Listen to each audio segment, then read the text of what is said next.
Salve, povo do pensamento! Sejam bem-vindos! Esta é a terceira aula do nosso seminário e nela vamos nos colocar diante a questão: o que é a ética? Mais do que uma definição, tentaremos hoje problematizar o paradigma ético do nosso tempo e do nosso contexto. Como aquecimento poético, vamos visitar o aforismo 341 de Gaia Ciência, aforismo intitulado por Nietzsche O Peso Mais Pesado. Vamos lá!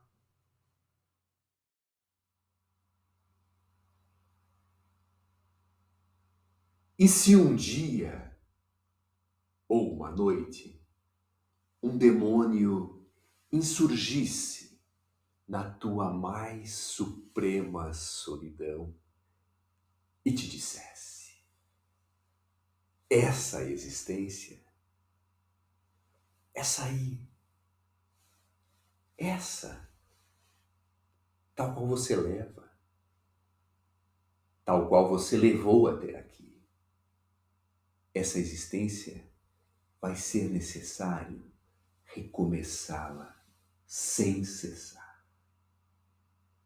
E sem nada de novo, muito pelo contrário. A menor dor, o maior prazer.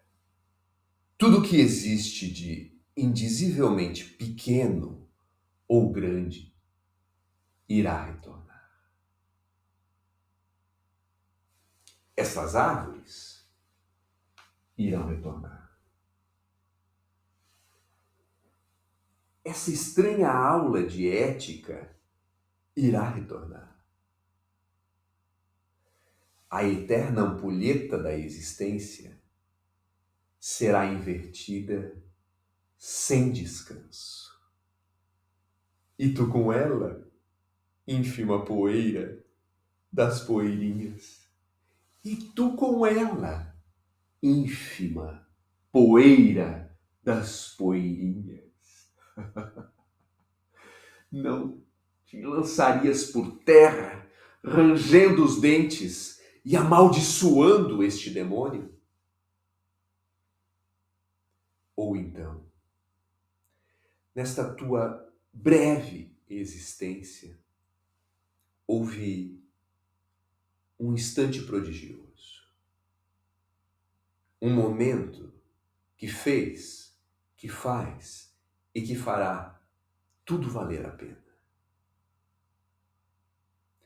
Dirias então, diante este ser: tu és um Deus. Nunca ouvi palavras mais divinas. Caso esse pensamento te tomasse, ele poderia te transformar completamente. Mas cuidado, porque ele poderia também te aniquilar por completo. Porque você precisaria perguntar, a propósito de tudo: queres isso mais uma vez? Isso. Queres? Queres mais uma vez? E pesaria sobre teus ombros essa sentença como o peso mais pesado. Ah, era isso a vida? Pois bem, mais uma vez. No livro O que Resta de Auschwitz, Giorgio Agamben nos apresenta uma instigante e curiosa definição de ética. Segundo o filósofo italiano, muitas vezes confundimos a ética com o direito. Agamben argumenta que noções como culpa, responsabilidade, dever, não fazem o menor sentido dentro da ética. Tais noções seriam, sim, fundamentais para o direito, mas não para a ética.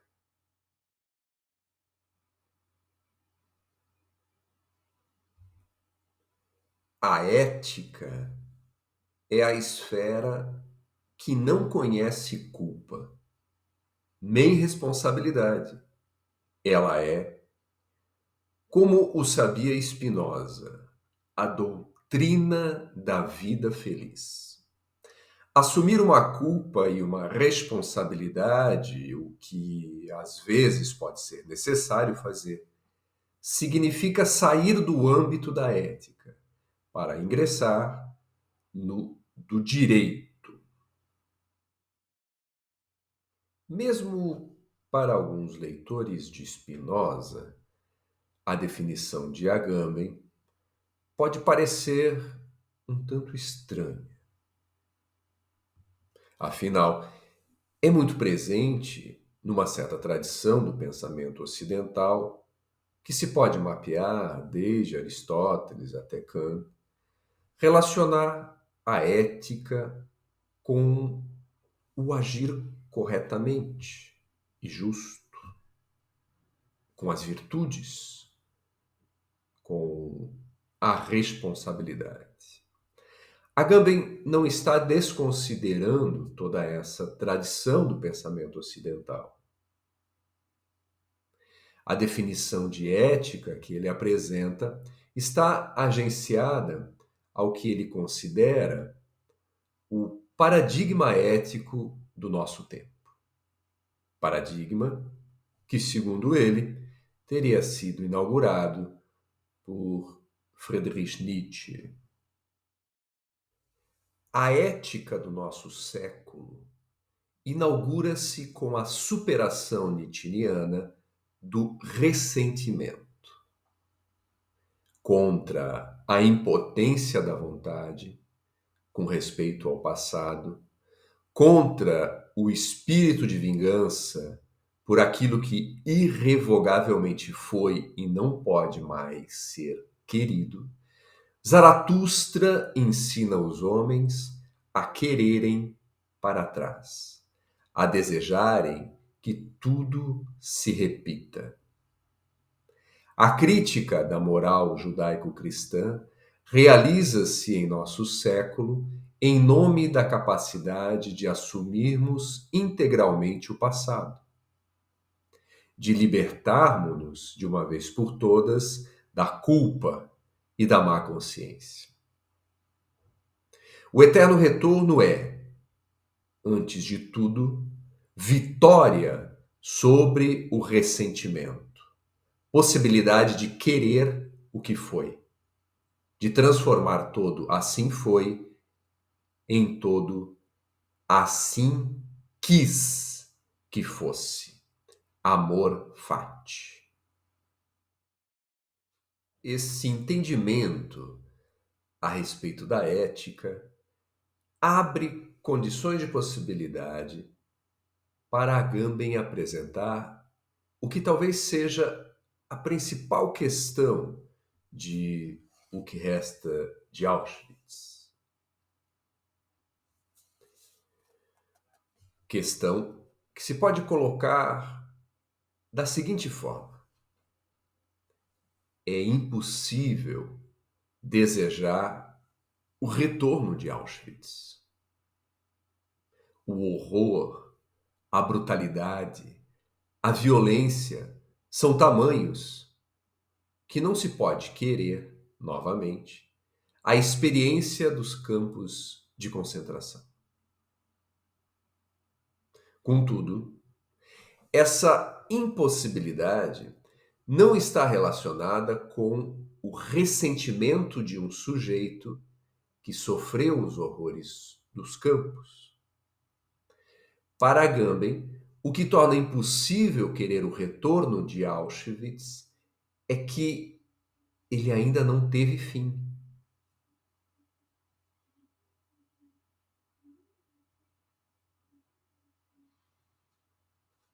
Uma das principais teses defendidas pelo filósofo italiano nesta obra é de que todos, em regime planetário, estaríamos vivendo numa espécie de campo de concentração a céu aberto.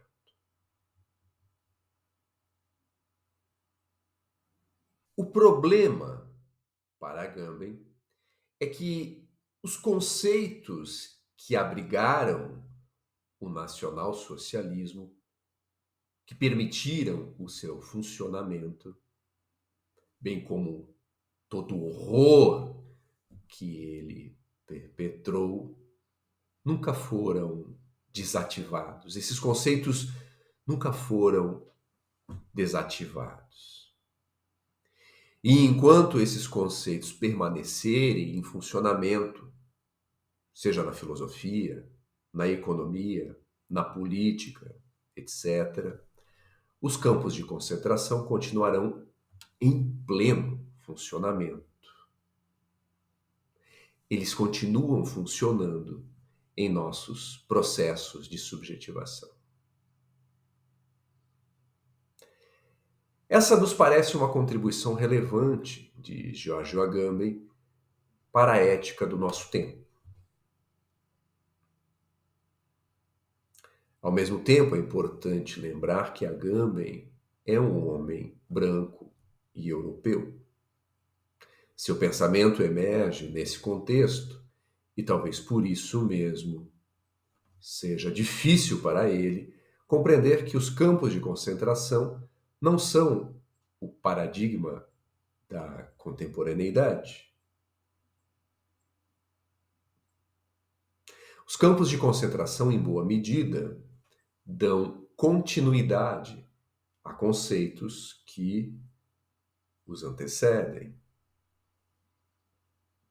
Dizendo de outro modo, os conceitos que precisamos urgentemente desativar não emergiram com os campos de concentração. O horror dos anos de Auschwitz, quando olhamos para fora da Europa, se transformam em décadas e mesmo em séculos de colonialismo.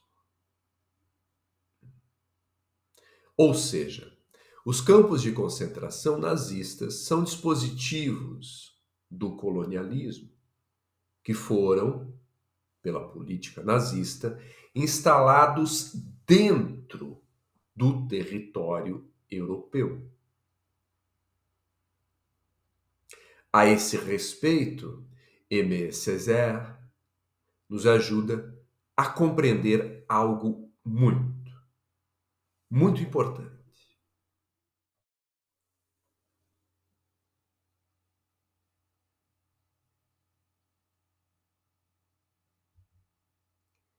Sim, valeria a pena estudar clinicamente, no detalhe, os procedimentos de Hitler e do hitlerismo para revelar ao muito distinto, muito humanista, muito cristão burguês do século XX, que ele traz consigo um Hitler ignorado, que Hitler o habita, é seu demônio.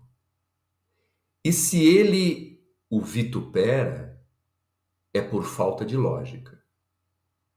No fundo, o que não perdoa a Hitler não é o crime em si, o crime contra o homem. Não é a humilhação do homem em si, é o crime contra o homem branco. É a humilhação do homem branco. É por ter aplicado na Europa disposições colonialistas até aqui só atinentes aos árabes da Argélia, aos colis da Índia e aos negros da África. O projeto ético de Giorgio Agamben é, portanto, impreciso. Jamais conseguiremos desativar os conceitos que criaram condições de possibilidade para Auschwitz se antes não desativarmos os conceitos que fizeram e fazem funcionar o colonialismo. René Césaire, este importante pensador martinicano, nos ajuda a compreender que os campos de concentração são uma espécie de aplicação interna do horror que o colonialismo europeu difundiu pela África, pela Índia, pelas Américas. A grande questão parece ser, portanto, a seguinte: haveria algum conceito mestre a partir do qual todo colonialismo se coloca em movimento?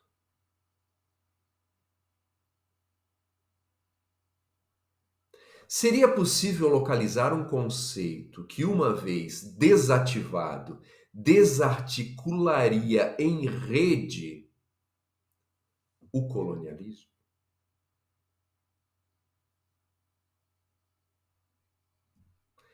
É possível colocar a questão de outro modo. Que conceito é esse que permite a um nazista perseguir, capturar, aprisionar num campo de concentração e mesmo assassinar um judeu?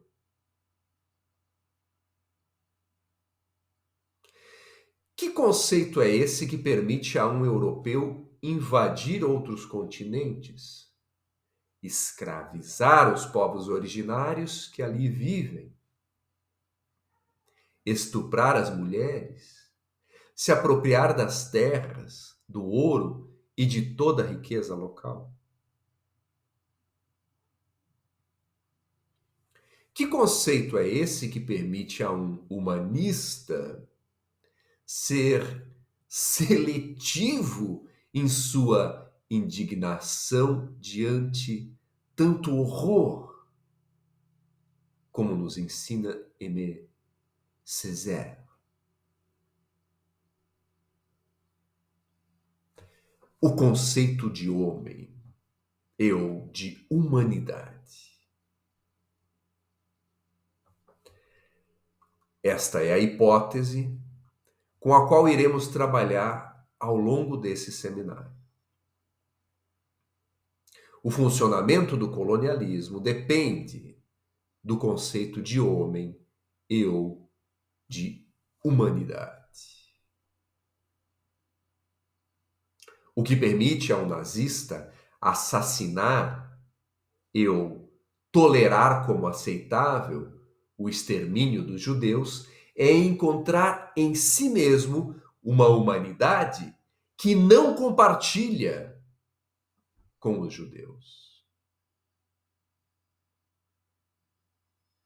O nazista que pensa a si mesmo como humano, pensa o judeu como não humano, ou como alguém que é menos humano do que ele. O europeu faz a mesma coisa. Pensa em si mesmo como humano e, ao mesmo tempo, pensa no africano, no indígena, no árabe como não humanos ou menos humano que ele.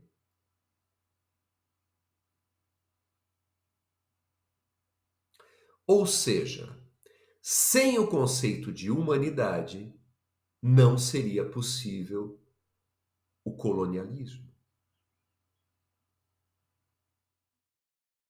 A hipótese que quero lhes apresentar aqui ao longo desse seminário é que a ética do nosso tempo e do nosso contexto latino-americano é uma ética que se instaura diante o homem destronado. Uma ética que nos convida, como vamos ver com Dona Haraway, a fazer parentes no Chuluceno. Para nós, que não somos humanos, para nós que jamais fomos humanos, há uma grande alegria nesse devir. Reconhecer nossa parentagem com os bichos, com as árvores, com os rios, com as bruxas, com todos os povos originários que resistiram ao colonialismo. Querer e afirmar a alegria de um além do humano que nos habita é pensar uma ética, uma doutrina da vida feliz em seu eterno retorno. Diante essa alegria, diante essa parentagem, diante essa afirmação, é que podemos dizer sim mais uma vez. Ah, era isso a vida? Pois bem, mais uma vez. Tá bom, pessoal. Por hoje era isso, queridos. Desejo uma boa semana para todos vocês. Nos vemos na próxima segunda-feira. Um grande abraço e até lá. Tchau.